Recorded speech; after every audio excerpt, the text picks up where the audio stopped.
This episode of Engineering the Future is brought to you by National Bank, OSPI's official banking partner.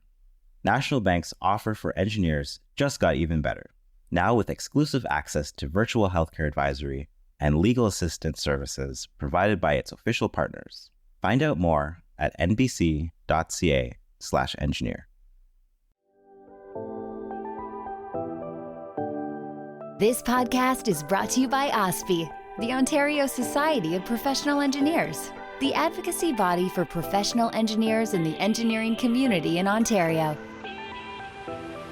Welcome to Engineering the Future, a podcast brought to you by the Ontario Society of Professional Engineers. I am your host, Jerome James. It's an unfortunate truth that engineering and STEM fields continue to struggle with diversity, equity, and inclusion, and often aren't representative of the world we live in. In today's episode, we'll be speaking with Emily Barnes, president of EngiQueers Canada, about the issues facing the 2S LGBTQ+ engineering community and what her organization and others are doing to promote a more diverse, equitable, and inclusive profession. Emily, welcome to Engineering the Future. Thank you for inviting me to be on this podcast. I was super excited to have received your emails about that. Is this a time for me to do a quick intro about myself? Yeah. Let's jump right into it. To begin with, you can share with the audience a bit about your background and the story of EngiQueers Canada. Sure. So I guess to explain the origin of EngiQueers Canada is to also explain the origins of the McMaster EngiQueers chapter, because that's really where it all started.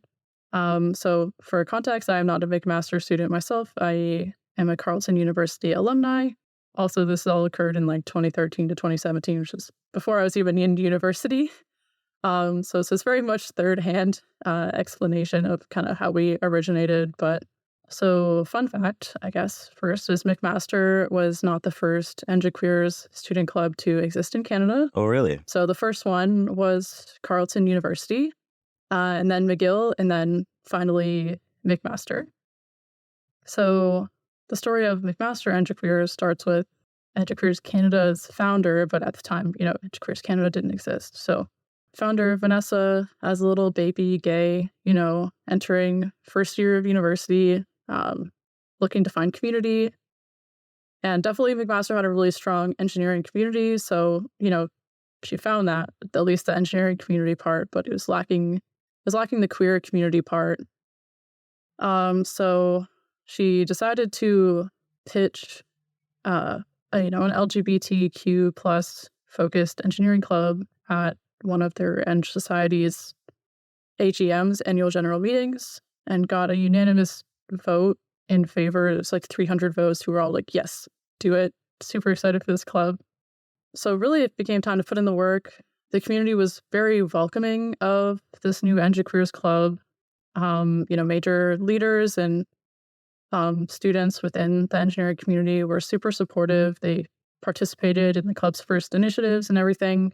So to get more exposure to the group, the McMaster EngiQueers launched the Valentine's Charity Campaign, which is still a campaign that we do annually as a national organization.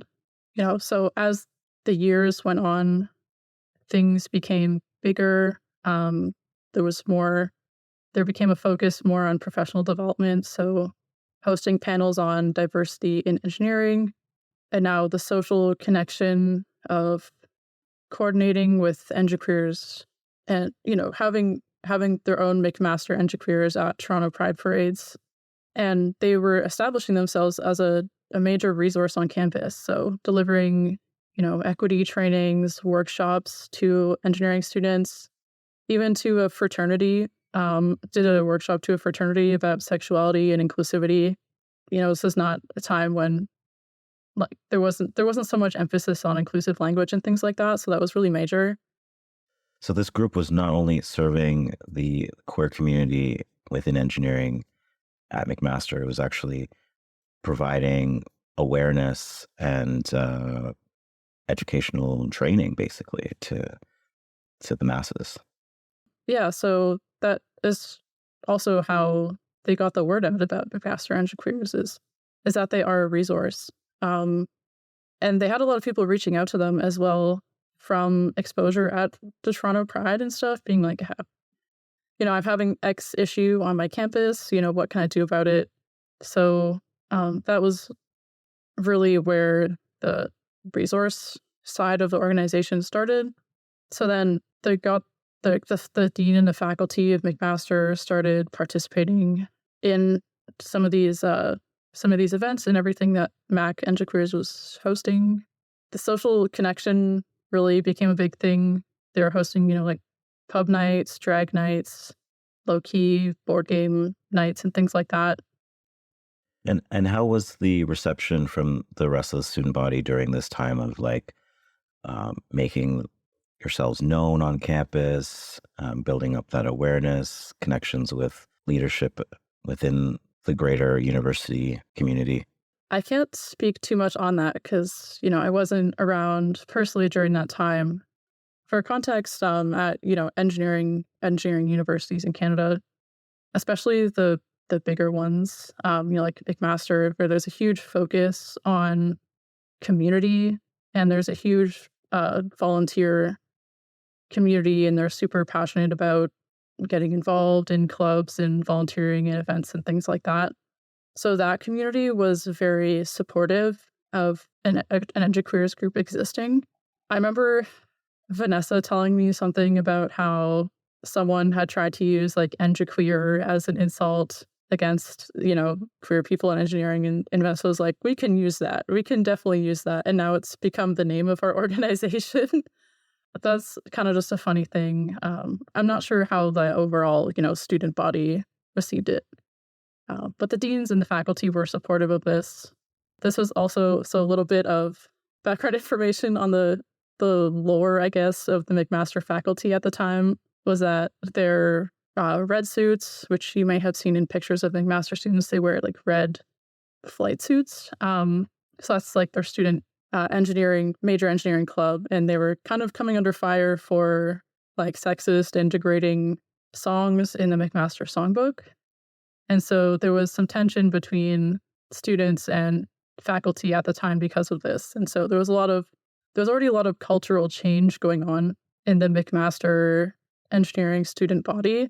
And so it really was, an amazing leap to, during this time of tension, being like, here's a club, here's a way that we can make students feel more like they belong in this community. Here's a resource that we can be for these students as well.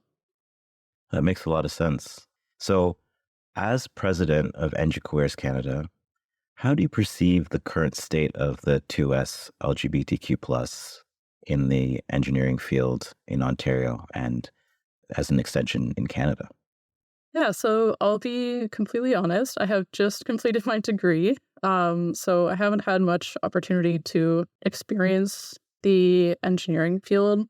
But what we are seeing from a student perspective is a lot of engineering companies are looking to get involved with student communities and organizations. A lot of EDI change occurs when there's new people at the table. And so, those new people are younger students and now entering the work field. And so there are a lot of companies who are looking to get involved in queer organizations like EngiQueers Canada. That's great. I can see from your website that you're partnered with queer-friendly engineering companies. Why is that important, and what defines queer-friendly? Well, I'll start by answering the second part of that question. A queer-friendly company, at least to me and to EngiQueers Canada, is one that actively supports its queer employees and, creates policies and spaces where, they can feel like they belong. And they understand that diversity is not the end-all, be-all, because diversity is a pretty vague term. Someone who wears glasses in a room of people with perfect vision, like that can be considered diversity. So the end goal is inclusion and belonging. So a queer-friendly company would understand that, diversity is not the end, it's only the beginning. And also, following through with, good intentions. So a good intention might be, supporting Pride, etc. During June, but do they do any advocacy for their queer employees outside of Pride Month? Are their policies equal, in terms of parental leave or diverse family structures, or even for the racialized employees? You can kind of gauge how queer-friendly a company is by looking at other policies like that as well. To us, it's really important to partner with these companies because, we help advise companies on inclusive language in their workplace documents. And if they do like surveys or onboarding, those are an employee's first introduction to the language and things that are used in the company. And it's also very beneficial for us because these partnerships help keep our organization running and keep providing services as well. So it's nice to be able to say, we're proud to be partnered with this company because they're actively seeking to make changes in their organization. They're advocating for queer people. This company is setting the bar higher for equity in the workplace. Equally as important, though, it's important to partner with companies from fields that aren't necessarily thought of as queer-friendly. For example, construction. I don't want to cast like a blanket stereotype over a whole field, but it is known to be very much like a boys' club, and anything that deviates from that is, abnormal or unwelcome. But it's still valuable to seek out resources like EngiQueers because it shows that there is a willingness to change, to foster more equitable workplace environments. And it takes allies to do that too. We hope you're enjoying this episode so far. At OSPI, we're here for you, making sure government, media, and the public are listening to the voice of engineers. You can learn more at ospi.on.ca. I want to talk to you about schools for a moment. How is your organization working with schools to inspire young 2S LGBTQ plus students to pursue careers in engineering? Yeah, so a major part of that is getting involved with their local member groups because that is their local community, and those are the people that they go through their education with. And having EngiQueers there as a resource, for example, being able to participate in the school's welcome week or things like that is a great way of letting first-year students know that, they're there as a resource, they're there as a community as well. And then just being able to go through university knowing that you have that community and that support. And then from a national organization perspective, we facilitate that social connection in other ways. For example, we have a marching contingent in a few Pride parades, and that's our opportunity for inter-school collaborations and everything like that. Fascinating. OSPI recognizes that the engineering profession must become more equitable, diverse, and inclusive in order to thrive. What more can organizations like OSPI, engineering firms, and schools do to promote 2S LGBTQ plus allyship in STEM? There are a bunch of things that, these institutions can do to advance allyship. So first is to recognize intersectionality. Are you familiar with that concept? Why don't you explain it a little bit to our audience? Sure. So intersectionality is the idea that we are all different aspects of our identity that intersect and inform our daily experiences.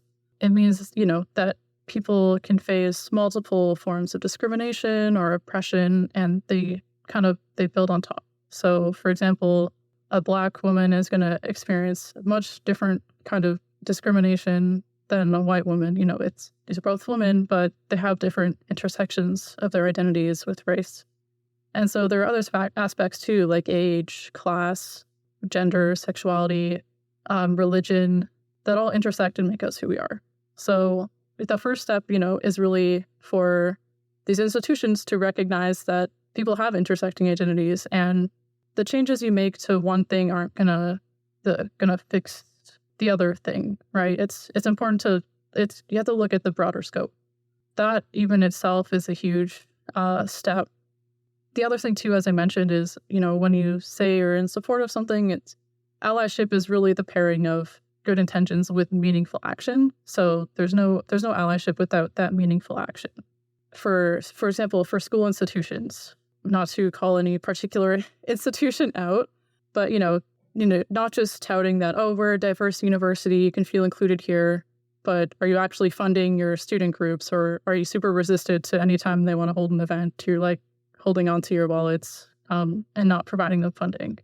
For engineering firms, implementing inclusive policies, non-discrimination and anti-harassment policies are kind of like the bare minimum to have for these engineering firms.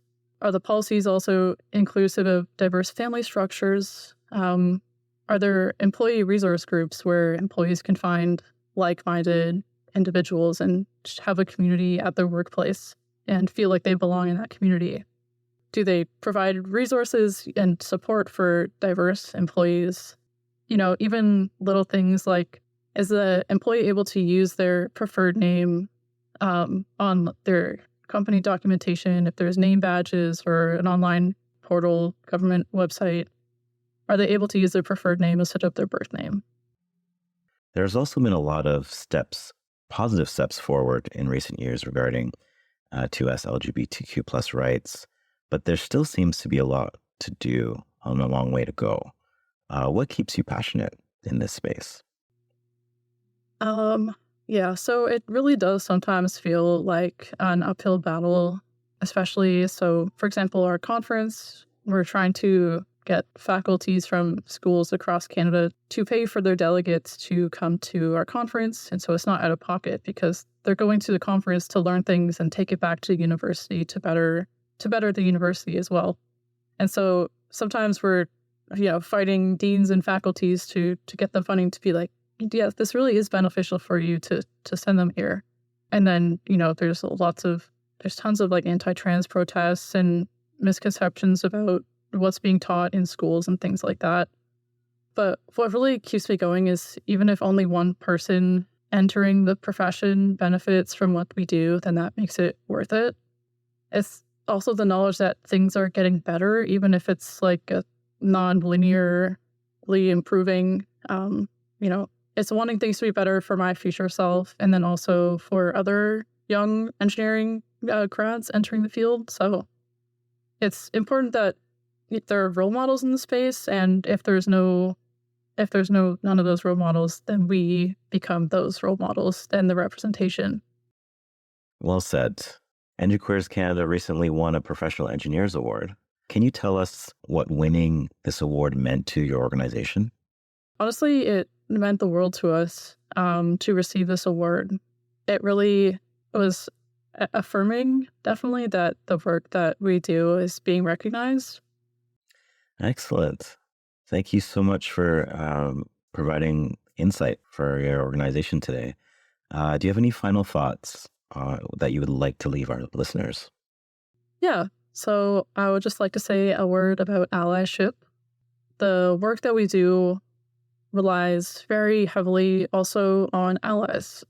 It's a lot harder to make change when only marginalized voices are speaking up. Movements really grow when allies are involved too. So that's, why I was kind of talking about also why it's important to partner with companies or, fields that aren't necessarily thought of as queer friendly, because there are allies in there. And, they're the ones that are conducive of making change within that field. And that's a great last thought to leave it at. Thank you so much, Emily, for a terrific conversation and helping to shed some much needed light on the complexities of diversity, equity, and inclusion within the engineering field. Yeah, thank you so much for having me on. I don't know, is this the time to plug how I can be reached or anything like that? Absolutely. Go for it.